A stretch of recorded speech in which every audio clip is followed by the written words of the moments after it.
Yohanes pasal 10, gembala yang baik, ayat 1-10 saya bacakan dulu. Aku berkata kepadamu, sesungguhnya siapa yang masuk ke dalam kandang domba dengan tidak melalui pintu tetapi dengan memanjat tembok, ia adalah seorang pencuri dan seorang perampok. Tetapi siapa yang masuk melalui pintu, ia adalah gembala domba. Untuk dia penjaga membuka pintu dan domba-domba mendengarkan suaranya. Dan ia memanggil domba-dombanya masing-masing menurut namanya dan menuntunnya keluar. Jika semua dombanya telah dibawanya keluar, ia berjalan di depan mereka. Dan domba-domba itu mengikuti dia karena mereka mengenal suaranya. Tapi orang asing pasti tidak mereka ikuti, malah mereka lari daripadanya. Karena suara orang-orang asing tidak mereka kenal. Itulah yang dikatakan Yesus dalam perumpamaan kepada mereka, tetapi mereka tidak mengerti apa maksudnya. Ia berkata demikian kepada mereka. Maka kata Yesus sekali lagi, aku berkata kepadamu, sesungguhnya akulah pintu ke domba-domba itu. Semua orang yang datang sebelum aku adalah pencuri dan perampok, dan domba-domba itu tidak mendengarkan mereka. Akulah pintu. Barang siapa masuk melalui aku, ia akan selamat, dan ia akan masuk dan keluar, dan menemukan padang rumput. Pencuri datang hanya untuk mencuri dan membunuh, dan membinasakan. Aku datang supaya mereka mempunyai hidup, dan mempunyainya dalam segala kelimpahan. Jangan salah ya, berkat jatuh tidak jauh dari penciptanya. Allah kita bukan Allah kutuk. Allah kita adalah Allah berkat. Please jangan salah sangka, ini bukan soal kemakmuran, harta dunia, prosperity, bukan. Ini bicara tentang karakter Tuhan. Tuhan itu terang bukan gelap. Allah itu baik. Apapun yang terjadi di hidup kita atau belum terjadi tidak mengubah kebenarannya. Bahwa Tuhan kita itu baik adanya. Bahkan pencobaan bukan datang dari Tuhan. Kesusahan, penderitaan juga bukan dari Tuhan, sekalipun Tuhan bisa izinkan. Tokoh-tokoh di dalam Alkitab juga mengalami banyak pencobaan, tak terkecuali Yesus Kristus sendiri. Tetapi sepencobaan dan penderitaan, apalagi dosa, itu bukan dari Allah. Jangan sesat, dalam surat Yakobus tertuliskan, semua yang baik dan sempurna datangnya dari Bapa segala terang. Di dalamnya tidak ada pertukaran bayangan. Tuhan itu enggak pelin-pelan, Tuhan itu juga tidak dua muka. Kalau Tuhan itu baik, dia enggak merancangkan kejahatan, diam-diam mengkhianati kita.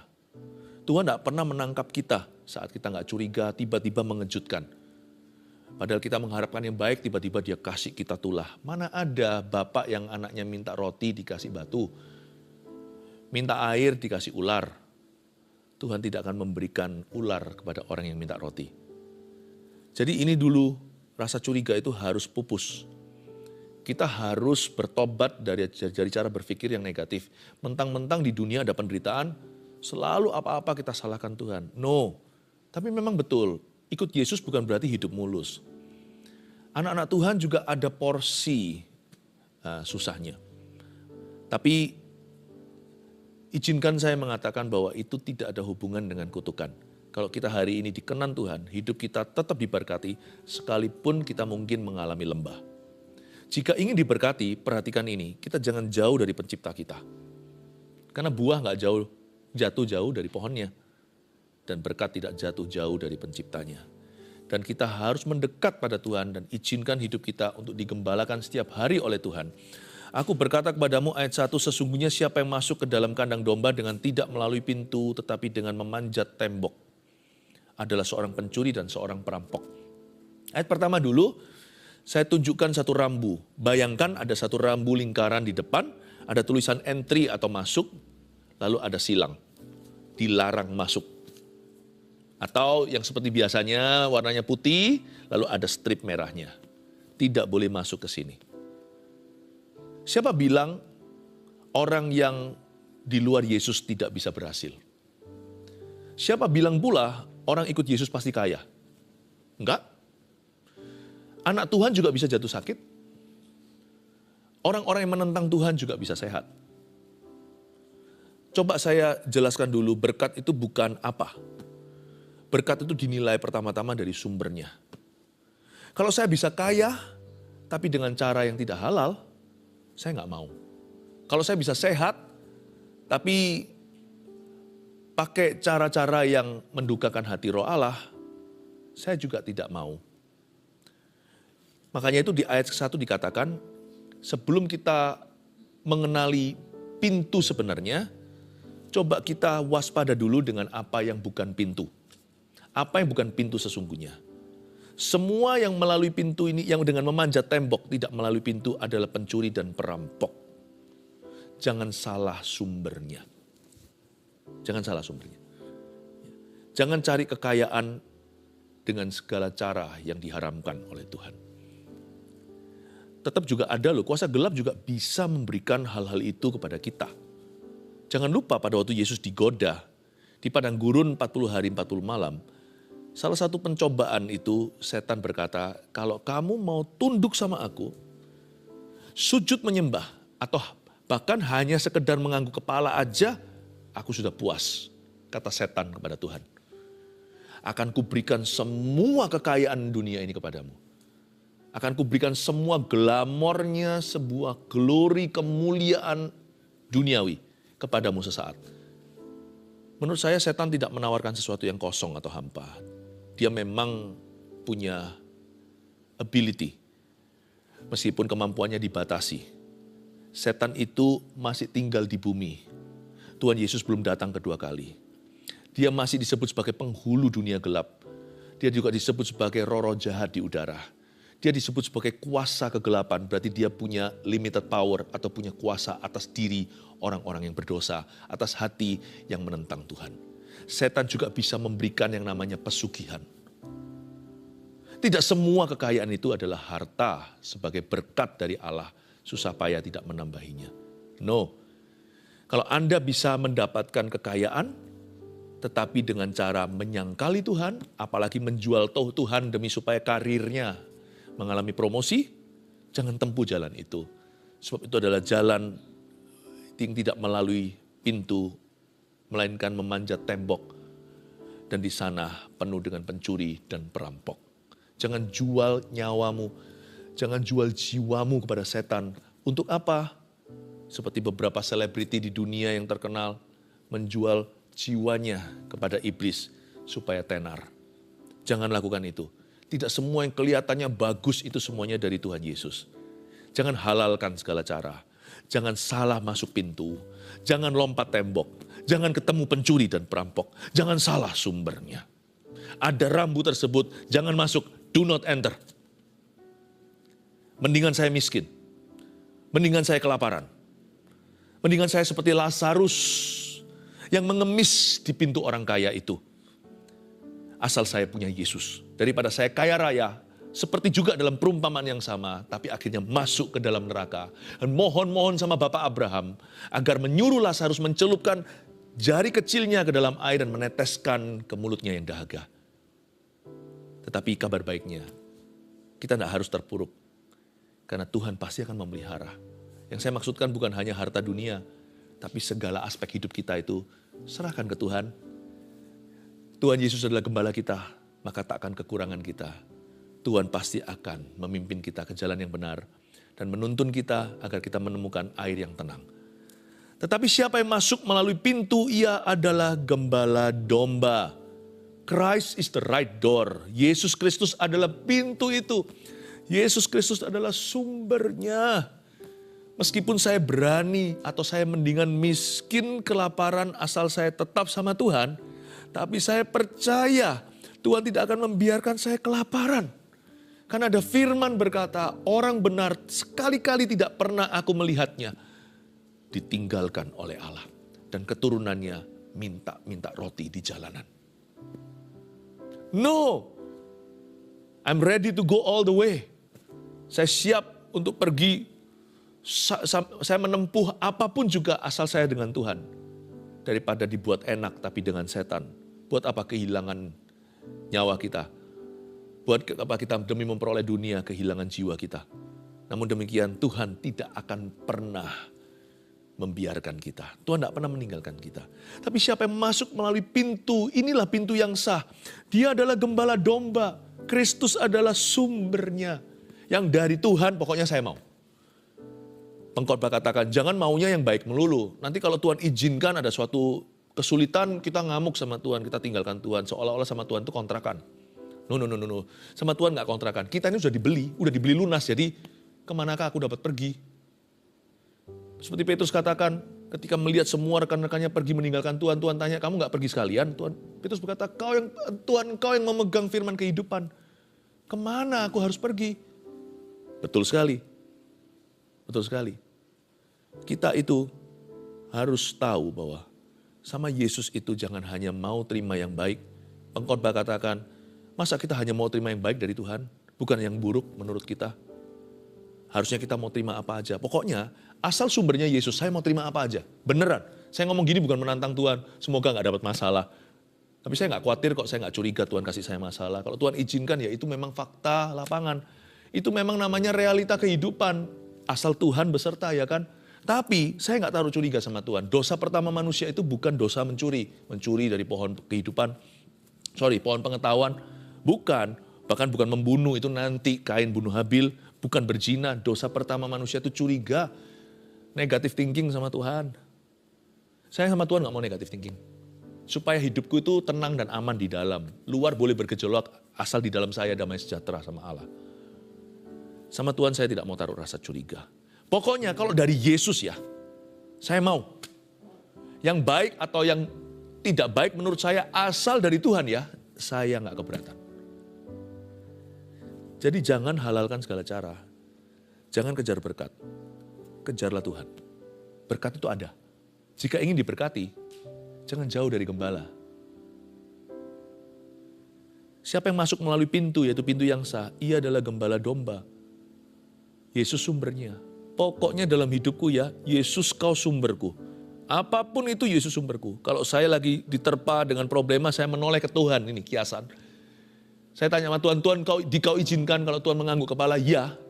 Di dalam hati saya ada damai sejahtera bahwa Tuhan itu tahu apa yang dia perbuat atas hidupku. Tenang saya. Asal Tuhan yang bertanggung jawab atas hidupku, mau saya susah saya jalani. Gak apa-apa. Karena ia adalah gembala domba. Dan kalau kita masuk melalui pintu yang sah, gak pernah salah. Kalau saya dibawa arus bawah, itu sementara. Itu pasti Tuhan mau menjadikan ujian terbesarku menjadi kesaksian terbesarku pula. Untuk dia, penjaga membuka pintu dan domba-domba mendengarkan suaranya. Dan ia memanggil domba-dombanya masing-masing menurut namanya dan menuntunnya keluar. Ini dia, asal Tuhan yang pegang kendali ya, penjaga pasti akan buka pintu. Karena domba dengarkan suaranya.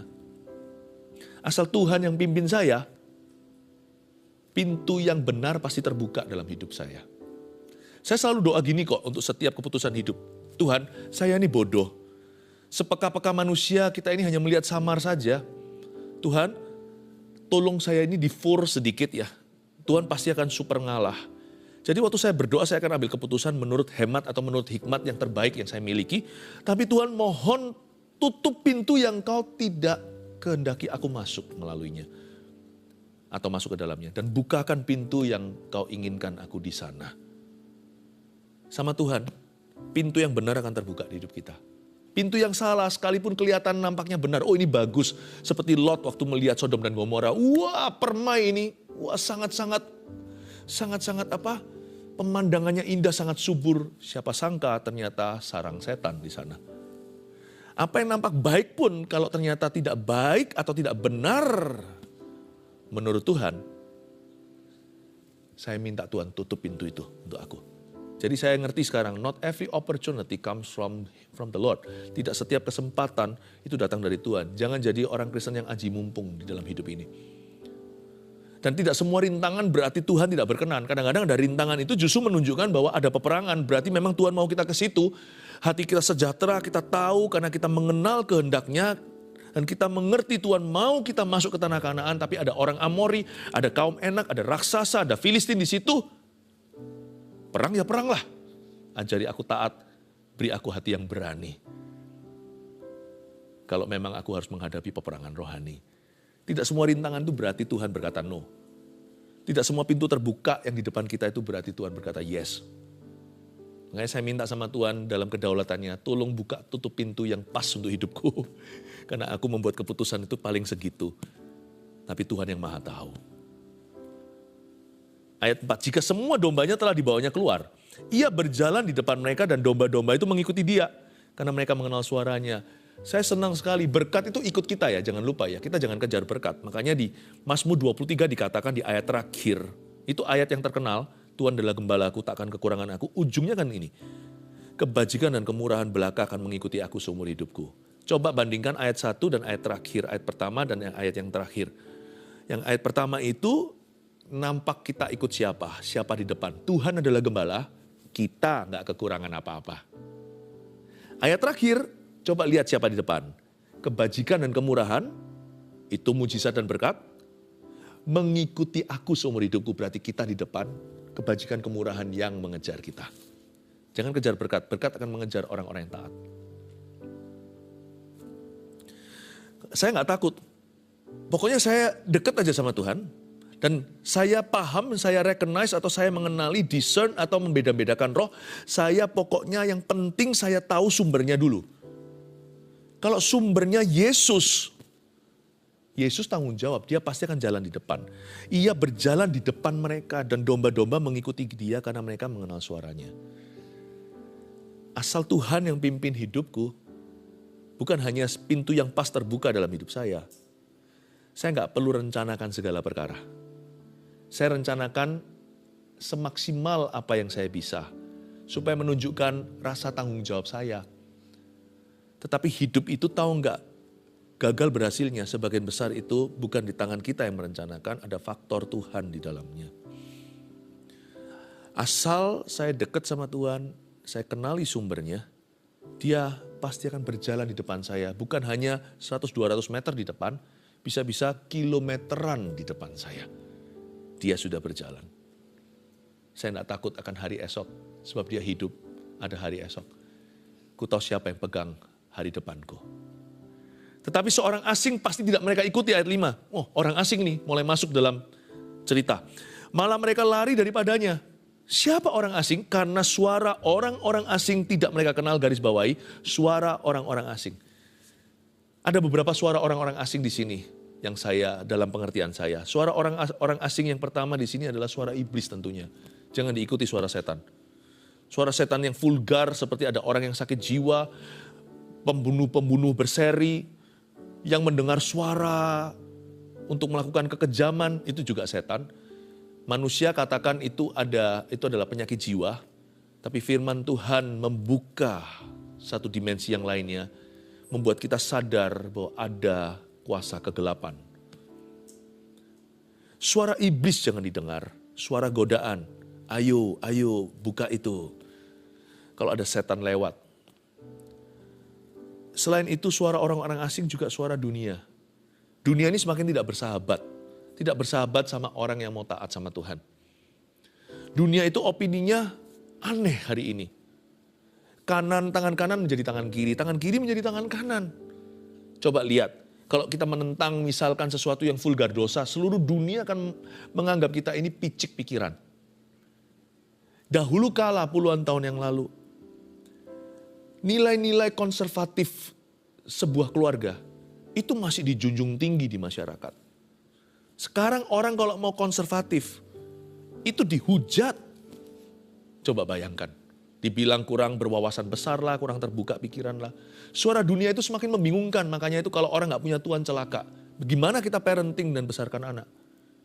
Gimana kita bisa lurus coba? Susah ikut Yesus. Suara dunia itu adalah suara asing yang harus kita lari daripadanya. Gak usah sok jago lah kalau bisa kita koreksi orang tertentu, tapi paling perlu kita jaga hati. Suara iblis, mereka itu lari daripadanya. Ayat 5 katakan, karena suara orang-orang asing itu tidak mereka kenal, tidak dikenal oleh domba. Ada satu lagi suara orang-orang asing di sini yang tidak asing bagi kita. Mau tahu siapa? Suara diri sendiri. Doa atau tidur? Loh, kalau tidur, kalau waktunya tidur jangan doa. Tapi kalau misalkan waktunya doa, kita kepingin melakukan sesuatu itu bukan setan, bukan dunia, kita sendirian, tapi keinginan. Aduh, kepingin ini itu. Seperti para rasul ya kan, 3 orang diajak ke Getsemani. Bukannya mereka sembahyang malah bobo. Suara orang asing lainnya yang harus kita hati-hati, jangan tunduk kepadanya, jangan tunduk pada dirimu sendiri. Tunduklah pada Kristus, lawanlah iblis. Baru mempan, ia akan lari daripadamu. Karena pikiran manusia itu jahat. Kalau kita mengikuti suara kita sendiri, nanti kita menjadi self-pleaser, menjadi orang yang menyenangkan dirinya sendiri, nanti jauh dari Tuhan. Suara orang asing yang tidak mereka kenal, suara kita. Dia harus makin bertambah, ku harus makin berkurang. Nama Yesus saja disembah. Itu dia. Dia harus makin bertambah, ku harus makin berkurang. Itulah yang dikatakan Yesus dalam perumpamaan kepada mereka. Tapi mereka nggak mengerti apa maksudnya. Ia berkata demikian pada mereka. Semoga penjelasan saya so far sejauh ini membuat Anda lebih mengerti daripada murid Yesus saat itu. Anda diberikan pencerahan, maksud Tuhan apa. Maka kata Yesus sekali lagi, aku berkata kepadamu sesungguhnya akulah pintu ke domba-domba itu. Coba katakan, Yesus adalah pintu. Ya. Nah pintu itu percuma kalau hanya diliatin. Kok bisa? Kalau kita lihat pintu, kita liatin aja, kita nggak ada di dalam rumah. Misalkan dalam rumah itu ada makanan, kita kelaparan. Kalau kita hanya lihat aja, kita juga nggak makan. Misalnya dalam rumah itu ada papan atau ada tempat tinggal yang mapan. Di situ kita bisa berteduh dari terik matahari atau dari angin malam. Tapi kalau kita hanya liatin aja, kita nggak masuk ke dalamnya. Apa gunanya? Kita tetap kedinginan, kita masuk angin di luar situ. Hanya karena Yesus adalah pintu, bukan berarti semua orang akan mengalami. Misalkan kalau kita datang dalam sebuah persekutuan atau dalam gereja, orang lain nyanyi pas nyanyi, nyembah pas nyembah. Bedanya nyanyi dan nyembah apa? Waktu kita nyanyi untuk Tuhan itu kita menyembah dari hati, itu bukan nyanyian, itu penyembahan. Dan waktu semua orang lagi nyembah, kita cuma nonton aja, pelototin, lihat-lihat sana sini. Ya kita juga ada di dekat pintu itu, tapi orang lain masuk ke dalam pintu itu. Mereka masuk hadirat Allah, Anda dan saya hanyalah bengong menyaksikannya. Atau mungkin tidak tertarik untuk ikut menyembah. Ikut nyanyi aja gak mau kadang-kadang kita. Padahal kalau kita nyanyi asal-asalan gak dari hati, itu belum termasuk nyembah sekalipun lagu pujian, itu baru menyanyi. Menyembah itu berarti segenap hati, itu bukan nyanyi, itu berubah dari lagu menjadi komunikasi. Kita belum sampai level nyanyi aja, kita gak ikut nyanyi. Atau kalau nyanyi asal-asal, kita gak tertarik masuk pintu. Ya gak ngalami apa-apa. Gak ada berkat. Lihat, hidup orang di sebelahmu tadi yang menyembah itu berubah hidupnya. Tadi hatinya keras, diubahkan sama Tuhan. Tadinya sedih, sekarang bersuka cita. Tadinya gelisah, gundah gulana, sekarang damai sejahtera. Tiba-tiba ketemu Tuhan, dapat solusinya, dapat hikmat. Kita keluar masuk sama aja, gak ada perubahan. Akulah pintu itu dalam artinya. Akulah pintu itu berarti masuklah. Come in. Masuklah. Bukan hanya itu, nanti saya jelaskan. Bahkan keluarlah, bukan keluar dari hadirat Allah. Tapi tempat kita meluncur ke pekerjaan, pelayanan atau apa, itu harusnya ruang doa kita. Harusnya hadirat Allah. Kalau enggak keluar dari pintu itu, Anda enggak menemukan padang rumput hijau dan air tenang. Percayalah. Siapa mengandalkan kekuatan dan koneksi dan kepandaiannya, bahkan uang atau apapun atau posisi kedudukannya, lihat nanti ya. Keapesan yang gak perlu yang terjadi dalam hidupmu. Bukan berarti kalau kita hidup itu dalam Tuhan selalu kita itu beruntung, ya enggak, tapi selalu disertai. Kita selalu menang. Itu sudah DNA, lebih dari pemenang. Itu Alkitabiah. Ayat 8. Semua orang yang datang sebelum aku adalah pencuri dan perampok, dan domba-domba itu tidak mendengarkan mereka. Suara asing tadi yang saya sebutkan, suara iblis, suara dunia, suara diri sendiri, hati-hati. Sebenarnya kalau kita itu mau mengalami Tuhan lebih atau diberkati, kita nggak perlu kok jadi orang seperti siapa yang super peka, yang bisa dengar suara audible.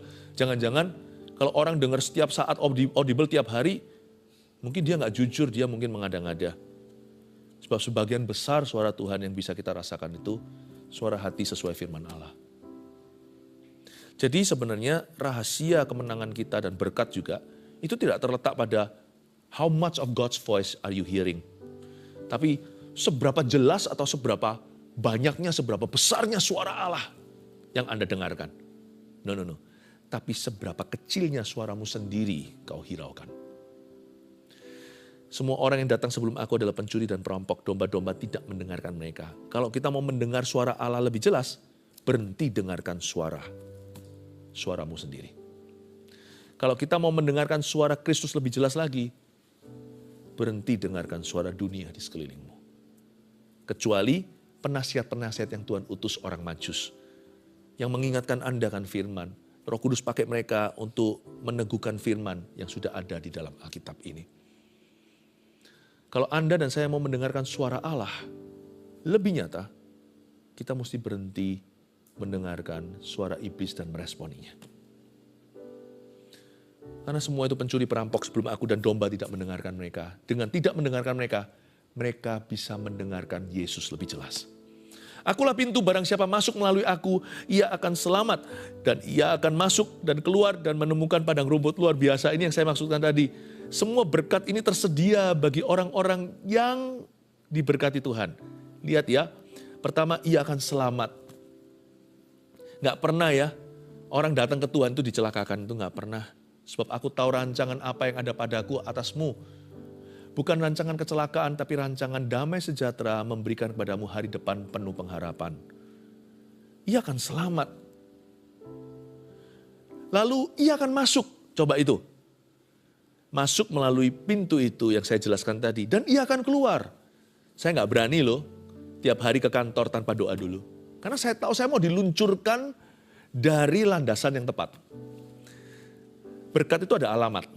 Namanya hadirat. Itu berkat. Dari sanalah berkat. Mazmur 127 nggak usah dibuka. Berkat Tuhan pangkal selamat. Pangkalnya selamat itu berkatnya Allah. Dan keluar dan ia menemukan padang rumput. Pencuri datang hanya untuk mencuri dan membunuh dan membinasakan. Ayat 10, aku datang kata Yesus supaya mereka mempunyai hidup, life. Dan mempunyainya dalam segala kelimpahan. Kita sering dengar ayat ini tapi kita salah mengerti yang disebut mempunyai hidup dalam segala kelimpahan. Pikiran kita kalau kelimpahan itu otomatis langsung harta duniawi dan bling-bling dunia. Bukan, itu termasuk Tuhan bisa mencurahkan berkat demikian, tetapi bukan satu-satunya. Mempunyai dalam segala kelimpahan itu tidak melulu bicara tentang kuantitas tapi jenisnya. Berarti di setiap sektor dan faktor kehidupan kita, Tuhan sediakan kemenangan dan penyertaan serta menjadi kesaksian hidup. Bagaimana Allah itu nyata dalam kehidupan Anda. Segala kelimpahan itu tidak tentu bicara soal kuantiti, tapi tipenya. Tidak ada tipe yang di luar jangkauan Allah. Dengan kata lain, supaya mereka hidup dan memiliki hidup itu in all the godly glories and victories that I have provided. Dalam semua kemenangan dan dalam semua kemuliaan orang-orang benar yang sudah kusediakan bagi mereka. Termasuk kuantitasnya. Pertumbuhan itu juga dari Tuhan 30, 60, 100 kali ganda. Tetapi bukan melulu hanya bicara soal harta. Tapi bicara tentang penyertaan Tuhan yang menyeluruh di hidupmu dan di hidupku. Segala kelimpahan. Tuhan berkata, aku akan berkati every aspect of your life. Setiap aspek hidupmu. Wow. Jika ingin diberkati, 3 poin ini Anda catat sebagai rangkuman kita hari ini di saat duduk bersama. Jika ingin diberkati, lalu untuk menyelesaikan kalimat itu, nomor 1, datanglah kepada Sang Pemberi Berkat. Yaitu siapa? Yesus Kristus. Ya, ingat ya, Anda baca dari sejak zamannya Musa, yang bisa buat mujizat bukan hanya Musa dan tongkatnya. Para ahli-ahli sihir Mesir pun mampu melakukan, tapi mujizat Allah menelan mujizat mereka. Tongkat Musa telan ular yang mereka buat.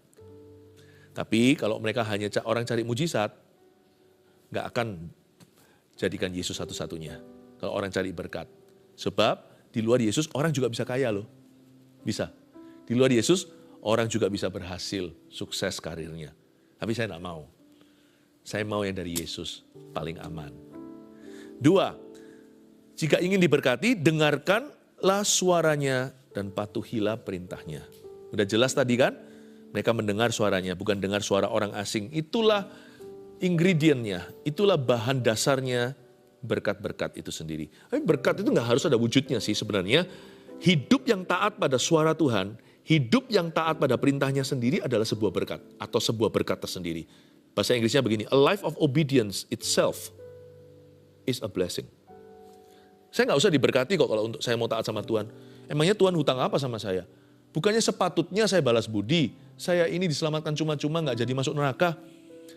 Kalau saya bayar sama Tuhan seumur hidup saya taat saja, itu masih nggak cukup untuk masuk ke sorga. Jadi hidup taat sama Tuhan aja itu berkat. Nggak perlu saya diberkati gara-gara taat. Nggak perlu saya diiming-imingi, nggak perlu saya diberikan sesuatu, nggak perlu diberi imbalan, nggak perlu dikasih upah, nggak perlu dikasih balasan. Sungguh nggak perlu kebajikan kemurahan. Mau menderita seumur hidupku pun saya harus taat.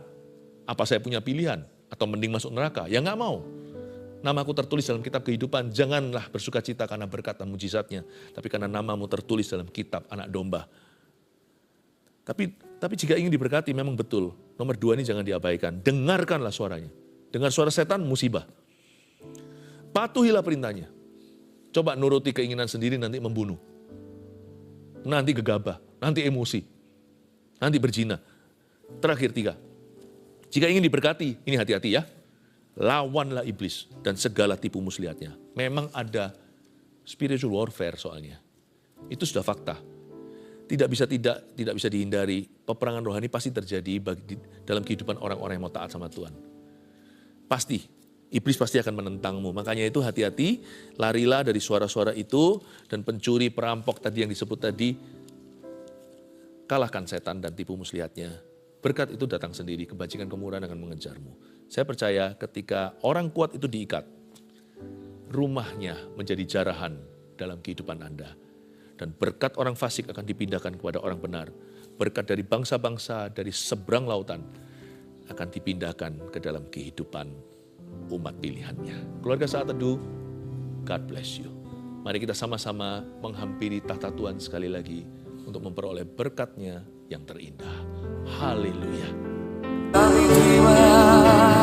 Kami terima berkat-Mu Bapa, kasih setia dari Tuhan Yesus, pengurapan dari Roh Kudus sampai selamanya. Kami terima,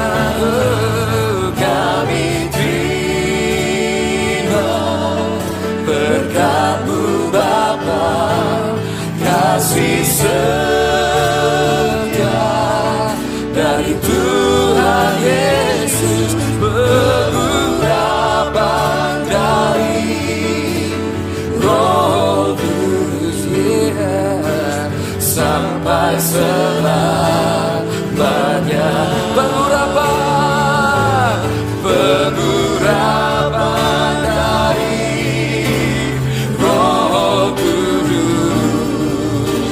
sampai selamanya.